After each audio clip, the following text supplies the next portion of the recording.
Friends last వీడియోలో 36 question వరకు చేసినాం. ఇప్పుడు 37 క్వశ్చన్ నుండి చూద్దాం. ఇది గ్రూప్ 3కి సంబంధించిన క్వశ్చన్ పేపర్.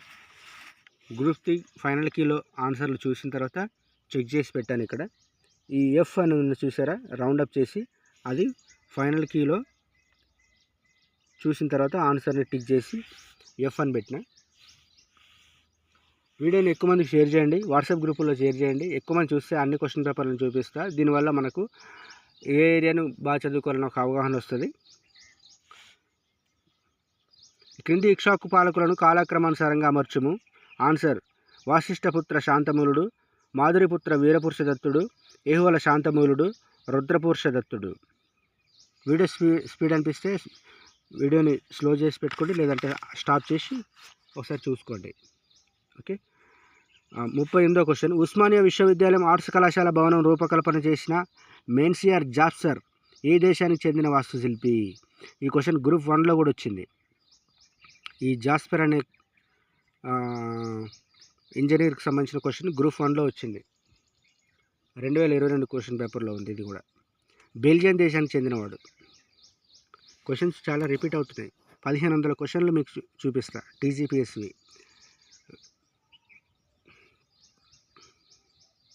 గ్రూప్ 1 నుంచి గ్రూప్ 4 వరకు అన్నీ చూపిస్తా. లైక్ చేసి ఎక్కువ మంది షేర్ చేయండి.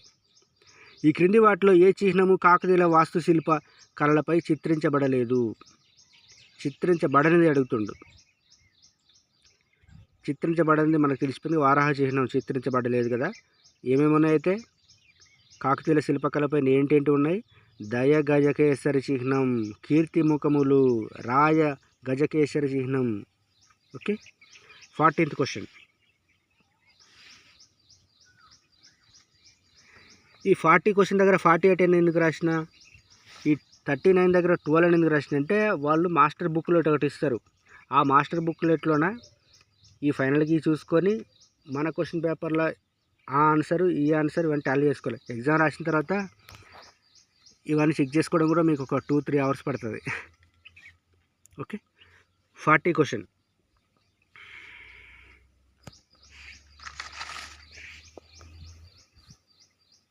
క్రింది వాటిని కాలక్రమానుసారంగా అమర్చుము. ఆన్సర్ ఏంటి? ఏబిసిడి అన్నీ కరెక్ట్గానే ఉన్నాయి.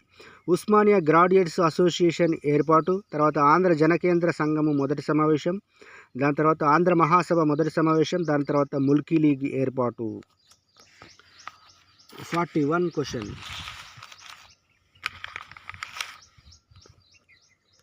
1952 ముల్కీ ఉద్యమానికి సంబంధించి క్రింది ప్రకటనలను పరిగణించుము. ABC 3 correct. ఏబిసి. సెప్టెంబర్ 3, 1952 నాటికి ముల్కీ ఉద్యమం తీవ్రతరమైంది. సిటీ కళాశాల విద్యార్థులు పోలీసులతో ఘర్షణ పడ్డారు. హైదరాబాదులో పోలీసు కాల్పులలో కొంతమంది విద్యార్థులు మరణించారు. Okay. 43 question. Saint George grammar స్కూల్కి సంబంధించి క్రింది ప్రకటనలను పరిగణించండి. ఏడి కరెక్ట్ ఆన్సర్ అట. ఏడి. సెయింట్ జార్జ్ గ్రామర్ పాఠశాల హైదరాబాదులోని మొట్టమొదటి క్రైస్తవ మిషనరీ పాఠశాల. డబ్ల్యూహెచ్ విల్కిన్సన్ పబ్లిక్ ఇన్స్ట్రక్షన్స్ బోర్డుకు మొదటి డైరెక్టర్ అయ్యాడు. 44వ క్వశ్చన్. శాతవాహనులకు సంబంధించి క్రింది ప్రకటనలను పరిగణించండి. బి మాత్రమే కరెక్ట్ అట. బి. సమాజంలో ఉమ్మడి కుటుంబ వ్యవస్థ ఒక సాధారణ లక్షణం. శాతవాహనుల కాలంలో సమాజంలో ఉమ్మడి కుటుంబ వ్యవస్థ ఒక సాధారణ లక్షణం. వీడియో స్పీడ్ అనిపిస్తే స్టాప్ చేసుకొని చెక్ చేసుకోండి. ఎక్కువ క్వశ్చన్స్ చేయాలని అనుకుంటున్నా. దయచేసి లైక్ చేయండి, షేర్ చేయండి. 45వ క్వశ్చన్. క్రింది వాటిలో దేనిని మొదట్లో జిలుకానా అని పిలిచేవారు? చార్ కమాన్ను జిలుకానా అని పిలిచేవారట. క్రింది ప్రకటనలను పరిగణించండి. ఏబి 2. సురవరం ప్రతాపరెడ్డి తెలంగాణ ఆంధ్రుల కర్తవ్యం అనే గ్రంథాన్ని రచించాడు. దీనిని గ్రంథాలయ నిర్వహణ కొరకు మరియు గ్రంథాలయ ఉద్యమ కార్యకర్తలకు ప్రోత్సహించడానికి రచించాడు. 47 క్వశ్చన్. సరికాని జతను గుర్తించమన్నాడు. క్వశ్చన్ పేపర్లో సరికానిదా, సరైనదా, పై వాటిలో ఏది సరైంది? పైవట్లు ఏది సరికానిది అని అంటాడు. పైన ఉన్న క్వశ్చన్ని మాత్రమే కాదు, దాని కింద సరైనదా సరికానిదా అని అడుగుతాడు. అది చూసుకొని ఆన్సర్ చేయాలి. మనం మామూలుగా కాంపిటేటివ్ ఎగ్జామ్స్ వేరే ఉంటాయి. 10థ్లోనో, ఇంటర్లోనో, డిగ్రీలోనో మీకు ఎన్ని మార్కులైనా రావచ్చు. మీరు క్లాస్ ఫస్ట్ కూడా కావచ్చు, స్టేట్ ఫస్ట్ కూడా కావచ్చు. ఇక్కడ అందరూ సమానమే. కాంపిటేటివ్ ఫీల్డ్ వేరే. ఓన్లీ పాస్ మార్కులు వచ్చిన వాళ్ళు కూడా జాబ్స్ సాధిస్తారు. క్లెవర్ స్టూడెంట్స్ అయి ఉండి స్టేట్ ర్యాంకర్లు కూడా జాబ్స్ రాకపోవచ్చు. ఎందుకంటే వాళ్ళకి రావని కాదు, వస్తాయి. వాళ్ళు ఓవర్ కాన్ఫిడెన్స్, మాకు బాగా వస్తాయి కదా అని. క్వశ్చన్ని పైన కింద 2 చదువుకోవాలి. పైన క్వశ్చన్ చదవాలి, కింద సరైనదా సరికానిదా కూడా చదువుకోవాలి. కొత్త వారి కోసం చెప్తున్నా ఈ వీడియో. పాత వాళ్ళకి అవగాహన వచ్చి ఉంటుంది. పాత వాళ్ళు ఎప్పుడు రాస్తూనే ఉంటారు. వాళ్ళు కొత్త వాళ్ళు జాబ్స్ కొట్టుకొని పోతుంటారు. ఈ వీడియోని చూడాలి, ఈ క్వశ్చన్లు ఎందుకు చూడాలి, ఈ క్వశ్చన్లు ఎందుకు చూడాలనుకుంటారు వాళ్ళు. ఈ క్వశ్చన్లు చూడడం వల్ల మనకు క్వశ్చన్స్ యొక్క ప్యాటర్న్ తెలుస్తుంది. ఏ ఏరియా చదువుకోవాలని ఒక అవగాహన వస్తుంది. ఓకే. 47 సరికాని జాతని అడిగిండు. ఇంద్రవర్మ 2 విష్ణుగుండ్ల వాకటిక వంశద్వాలంకరుడు, అది సరికానిదట. సరైనది ఏది? విక్రమేంద్రవర్మ 1 మహాకవి, ఆయన యొక్క బిరుదులవి. మాధవర్మ 3 త్రికూట మలయాధిప. మాధవర్మ 3 త్రికూట మలయాధిప. మాధవర్మ 2 జనాశ్రయ, వాళ్ళ యొక్క బిరుదులవి. క్రింది వారిలో నిజాం సైన్యంలో చేరిన మొదటి బ్రిటిష్ పౌరుడెవరు? William Palmer. 49 క్వశ్చన్. క్రింది ప్రకటనలను పరిగణించండి. ఏబిడి మాత్రమే. ఏబిడి సరైన వాట. దళితులకు సేవ చేయడానికి 1912లో భాగ్యరెడ్డి వర్మ స్వస్తిక వాలంటరీ కార్ప్స్ని ప్రారంభించాడు. అరిగే రామస్వామి సునీత బాల సమాజం స్థాపించి బాల్య వివాహాలకు వ్యతిరేకంగా పోరాడారు. సామాజిక మరియు రాజకీయ స్వాతంత్రం కొరకు దళితుల ఐక్యతకు బత్తుల శ్యాంసుందరు పనిచేశాడు. ఓకే. 50వ క్వశ్చన్. క్రింది కుతుబ్షాహీ భవనములను అవి నిర్మించిన ప్రయోజనాలతో జతపరచుము. అంటే దేని కొరకు వాటిని నిర్మించారని. జమాదార్ ఖానా, రాజు యొక్క అలమరా. జమాదార్ ఖానాను రాజు యొక్క అలమరా అంటే బీరువా, అంటే ధాన్య భండాగారం అని అనవచ్చు, మన బ్యాంకుల్లాగా. జమాదార్ ఖానా అంటే రాజు యొక్క అలమరా. కార్ఖానా, రాజు వస్తువుల భండాగారం మరియు పరిశ్రమలు, అంటే ఒక పరిశ్రమ అన్నమాట, కంపెనీ.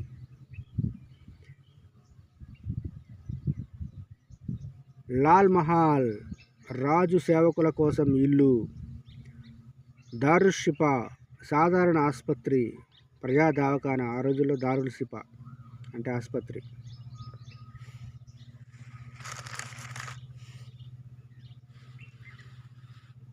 క్వశ్చన్ డిలీట్ చేసిండు. 51 క్వశ్చన్ డిలీట్ అని రాసిన కదా, నిజంగా డిలీట్ అయినా కాదా ఒకసారి మీకు చూపిస్తా. 51 క్వశ్చన్.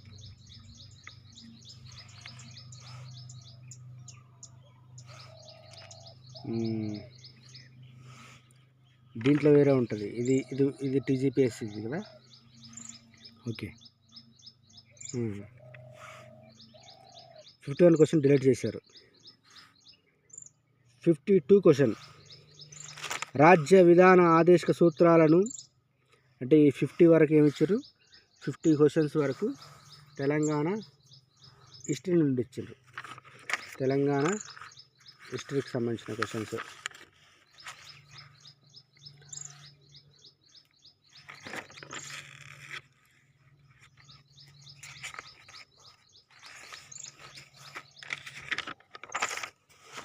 తెలంగాణ హిస్టరీకి సంబంధించి 50 క్వశ్చన్లు, తెలంగాణ పాలిటిక్స్ సంబంధించి 50 క్వశ్చన్లు, అండ్ సొసైటీకి సంబంధించి 50 క్వశ్చన్లు ఇచ్చిండు ఈ క్వశ్చన్ పేపర్లో. ఓకే. ఇగో ఇది ఎఫ్ క్వశ్చన్ పేపరు. అక్కడ ఆల్ టికెట్ నెంబర్ అనేది చూపెట్టకూడదు, యాక్చువల్గా మర్చిపోయినా. 52 క్వశ్చన్. ఇది పాలిటిక్స్ సంబంధించిన క్వశ్చన్. రాజ్య విధాన ఆదేశిక సూత్రాలను రాజ్యాధికార నైతిక సంవేదాలను ఎవరు అభివర్ణించారు? సర్ బిఎన్ రావు. క్రింది ప్రకటనలు పరిగణించండి. రాష్ట్ర పునర్వ్యవస్థీకరణ చట్టం 1956 ప్రకారం ప్రాంతీయ మండలులను ఏర్పాటు చేయడం జరిగింది. అంతర్రాష్ట్ర నీటి విధానాల చట్టం 1956 నీటి విధానాల ట్రిబ్యునల్ను ఏర్పాటు చేస్తుంది. ఓకే, వీడియోని స్టాప్ చేసుకొని చెక్ చేసుకోండి. ఓకే,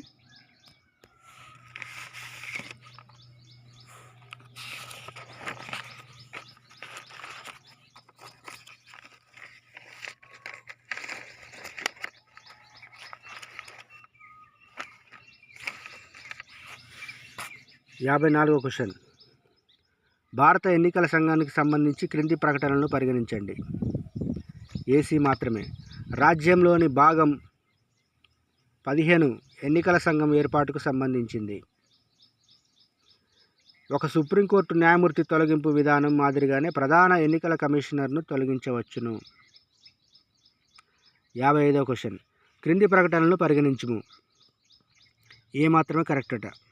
2015లో నీతి ఆయోగ్ను ప్రణాళిక సంఘం స్థానంలో ఏర్పాటు చేశారు.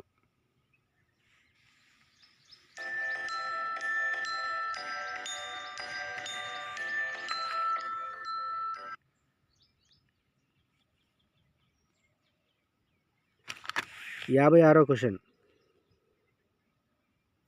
భారత ఉన్నత న్యాయస్థానం సుప్రీంకోర్టుకు సంబంధించి ప్రకటనలను పరిగణించండి. ఏబిడి మాత్రమే. ఇది రాజ్యంలోని అన్ని అంశాల విషయంలో ఒక ప్రత్యేకమైన చివరి వివరణకర్త. రాజ్యాంగంలో పొందుపరిచిన ఆదర్శాలను వాస్తవ రూపం దాల్చేటట్లు చేయడం దీని ప్రధాన విధి. ఆదేశిక సూత్రాల అమలుకు సంబంధించి కూడా దీని విధి విస్తరించబడింది. ఆదేశిక సూత్రాల అమలుకు సంబంధించి కూడా దీని విధి విస్తరించబడింది. ఉన్నత న్యాయస్థానం సుప్రీంకోర్టుకు సంబంధించి ప్రకటనలను పరిగణించండి. ఆన్సర్ ఏంటి? ఏబిడి మాత్రమే. ఇది రాజ్యాంగంలోని అన్ని అంశాల విషయంలో ఒక ప్రత్యేకమైన చివరి వివరణకర్త. రాజ్యాంగంలో పొందుపరిచిన ఆదర్శాలను వాస్తవ రూపం దాల్చేటట్లు చేయడం దీని ప్రధాన విధి. ఆదేశిక సూత్రాల అమలుకు సంబంధించి కూడా దీని విధి విస్తరించబడింది. ఆదేశిక సూత్రాలకు సంబంధించి విస్తరించబడింది, కానీ ఆదేశిక సూత్రాలను ఖచ్చితంగా అమలు చేయమని సుప్రీంకోర్టు సలహా ఇవ్వలేదు రాజకీయ నాయకులకు. ఓకే, ఎందుకంటే ఆదేశిక సూత్రాలకు కోర్టులో మనం కేసు వేయలేము.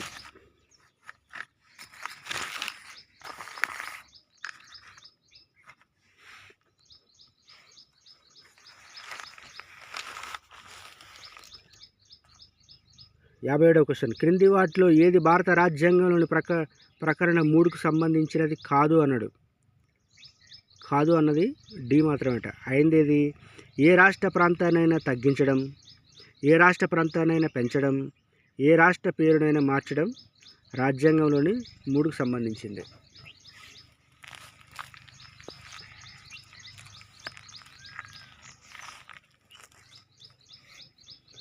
58వ క్వశ్చన్. 106వ రాజ్యాంగ సవరణకు సంబంధించి క్రింది వాక్యాలను సరైనవి ఏదన్నాడు. బీసీడీ మాత్రమే సరైనదట. దీని ప్రకారం ఢిల్లీ శాసనసభలో షెడ్యూల్ కులాలకు కేటాయించిన సీట్లలో 1/3 వంతు మహిళలకు కేటాయించవలసి ఉంటుంది. 106వ రాజ్యాంగ సవరణ కొత్తగా చేసిరుగా, దాని మీద క్వశ్చన్ వచ్చింది. దీని ప్రకారం ఢిల్లీ శాసనసభలో షెడ్యూల్ కులాలకు కేటాయించబడిన సీట్లలో 1/3 వంతు మహిళలకు కేటాయించవలసి ఉంటుంది. ఇది ప్రతి రాష్ట్ర శాసనసభలో మహిళలకు సీట్లు రిజర్వ్ చేయడానికి అవకాశం కల్పించింది. ఈ చట్ట నియమ నిబంధనలు అన్ని నియోజకవర్గాల పునర్విభజన తదుపరి మాత్రమే వర్తిస్తాయి. నియోజకవర్గాల పునర్వ్యవస్థీకరణ ఇంకా జరగలేదు, త్వరలో జరగనుంది. జరిగిన తర్వాత ఈ చట్టం కార్యరూపం దాల్స్తుందట. Okay, 59వ question. క్రింది ప్రకటనలు పరిగణించండి అన్నాడు. AB 2 correct. సామాజిక సామర్థ్యాన్ని దెబ్బతీసే మత, కుల, జాతి లేదా తీవ్రవాద హింసల ద్వారా విచ్ఛిన్నం కాబడిన కుటుంబాల పిల్లలకు జాతీయ మత సామరస్య ఫౌండేషన్ సహాయం అందిస్తుంది. జాతీయ మత సామరస్య ఫౌండేషన్ వ్యక్తులకు, సంస్థలకు అవార్డులు ఇస్తుంది. ఓకే.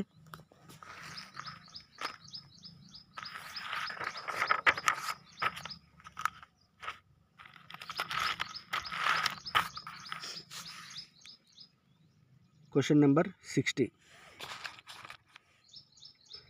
ఆకర్షణీయ నగరాల పథకం స్మార్ట్ సిటీ ప్రాజెక్టులో తెలిపిన ఆకర్షణీయ పరిష్కారాలు క్రింద ఇవ్వబడిన వాటిలో ఏవి? ఏసీడీ మాత్రమే. ఎలక్ట్రానిక్ పాలన మరియు పౌర సేవలు, విద్యుత్ నిర్వహణ, నగర చలనశీలత. 61వ క్వశ్చన్. గవర్నర్ ఆర్డినెన్స్లను జారీ చేసే అధికారానికి సంబంధించి క్రింది వాక్యాలను పరిగణించండి. ఏది సరైనది? ఏబి 2 సరైనవట. ఇది గవర్నర్ విచక్షణాధికారం కాదు. ఏది? గవర్నర్ యొక్క ఆర్డినెన్స్ సంబంధించి ఇది గవర్నరు విచక్షణాధికారం కాదు. దీనిని మంత్రుల సహాయ సలహాల మేరకు చెలాయించబడుతుంది. వీటిని గవర్నర్ ఏ సమయంలోనైనా ఉపసంహరించుకునే అధికారం ఉంది. వీటిని గవర్నర్ ఆర్డినెన్స్లను.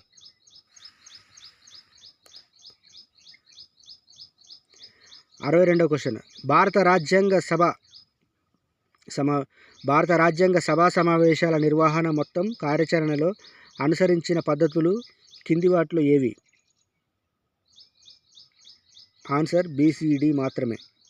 సర్దుబాటు నియమం, సర్వసమ్మతితో నిర్ణయీకరణ, చాకచక్యమైన ఎంపిక మరియు దిద్దుబాటు.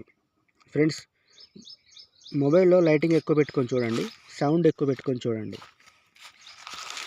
ఎర్లీ మార్నింగ్ లేవగానే ఈ క్వశ్చన్ పేపర్ని ఒకసారి చూసుకొని వీడియోస్ అన్నీ చూసి అప్పుడు బుక్ పట్టుకొని చదువుకోండి. బుక్కులన్నీ చదవడం కాదు, ఏ ఏరియా ఇంపార్టెంటో ఆ ఏరియా చదువుకోండి. ఓకే. మళ్ళీ ఎందుకు చెప్తున్నానంటే, బుక్కులన్నీ చదవద్దు, టైం వేస్ట్ చేసుకోవద్దు.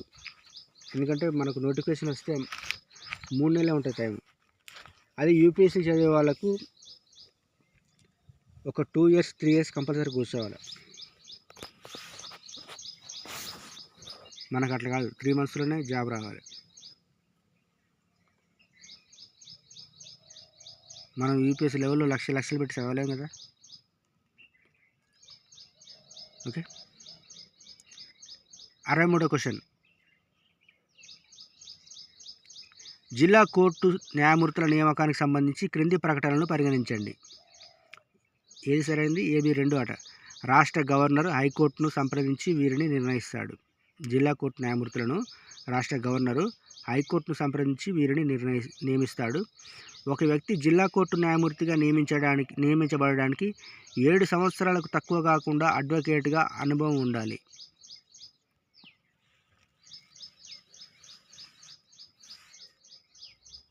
64వ క్వశ్చన్. క్రింది రాజ్యాంగ సవరణలను వాటికి సంబంధించిన అంశాలతో జతపరచుము. ఆన్సర్ ఏంటిది? A3. 61వ రాజ్యాంగ సవరణ ఓటింగ్ వయస్సును 21 నుంచి 18 సంవత్సరాలు తగ్గించారు రాజీవ్ గాంధీ టైంలో. 86వ రాజ్యాంగ సవరణ ప్రాథమిక హక్కుగా ప్రాథమిక విద్యను 86వ రాజ్యాంగ సవరణ ద్వారా ప్రాథమిక హక్కుగా ప్రాథమిక విద్యను తీసుకొచ్చిండ్రు. 97వ రాజ్యాంగ సవరణ సహకార సంఘాలకు రాజ్యాంగబద్ధ హోదా. 101వ రాజ్యాంగ సవరణ వస్తు సేవల పన్ను సంబంధించింది. ఫ్రెండ్స్, మీరు రాజ్యాంగ సవరణలకు సంబంధించి 91వ రాజ్యాంగ సవరణ నుంచి 106వ రాజ్యాంగ సవరణ వరకు బట్టి పట్టేయండి. ఖచ్చితంగా ఇలా క్వశ్చన్ వస్తుంది.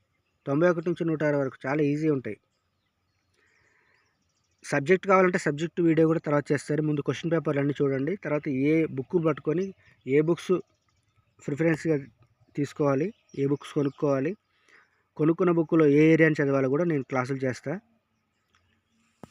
ముందు ఈ క్వశ్చన్ పేపర్లు అన్నీ చూడండి. లైక్ చేయండి, షేర్ చేయండి.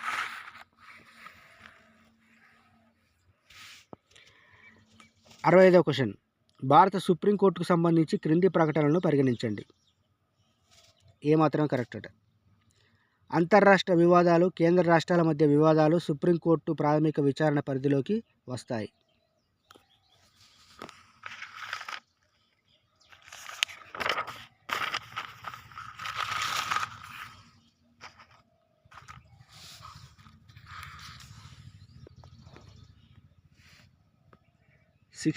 క్వశ్చన్. నిశ్చిత వాక్యం ఏ. ఆర్టికల్ 368 రాజ్యాంగ సవరణకు సంబంధించి అధికారాన్ని పార్లమెంటుకు కల్పిస్తుంది. కారణం 6 ఏమన్నాడు? భారత రాజ్యాంగ ప్రాథమిక నిర్మాణాన్ని మినహాయించి మిగిలిన ఏ భాగాన్నైనా సవరించే అధికారం పార్లమెంటుకు ఉంది. ఆన్సర్ ఏమన్నాడు? ఏ మరియు 6 రెండు సరైనవే, మరియు 6A సరైన వివరణ అన్నాడు. చూసుకోండి, వీడియో స్టాప్ చేసుకొని చెక్ చేసుకోండి. 67 క్వశ్చన్. క్రింద పేర్కొన్న ఆర్థిక సంఘాలను వాటి చైర్మన్లతో జతపరచుము. ఇది ఎకానమీలో కూడా వస్తుంది. ఈ క్వశ్చన్ ఖచ్చితంగా చూసుకోండి, రిపీట్ అయ్యే ఛాన్స్ ఉన్న క్వశ్చన్ ఇది. వీడియో స్టాప్ చేసుకొని స్క్రీన్ షాట్ కూడా చేసుకోండి. 12వ ఆర్థిక సంఘం చైర్మన్ డాక్టర్ సి రంగరాజన్. 13వ ఆర్థిక సంఘం చైర్మన్ డాక్టర్ విజయ్ కేల్కర్. 14వ ఆర్థిక సంఘం చైర్మన్ వైవి రెడ్డి. 15వ ఆర్థిక సంఘం చైర్మన్ ఎన్కే సింగ్. ఈ క్వశ్చన్ని స్క్రీన్ షాట్ చేసుకోండి. 68వ క్వశ్చన్.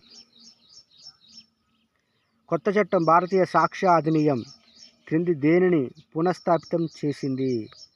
ఈ కొత్త చట్టాలు వచ్చినాయి 3. ఇక్కడ నుంచి క్వశ్చన్ ఖచ్చితంగా జీపీఓలో వస్తుంది. జీపీఓలో కానీ మళ్ళీ వచ్చే గ్రూప్స్లో కానీ పోలీసులో కానీ వస్తుంది, ఖచ్చితంగా వస్తుంది. ఈ 3 కొత్త చట్టాలని మీరు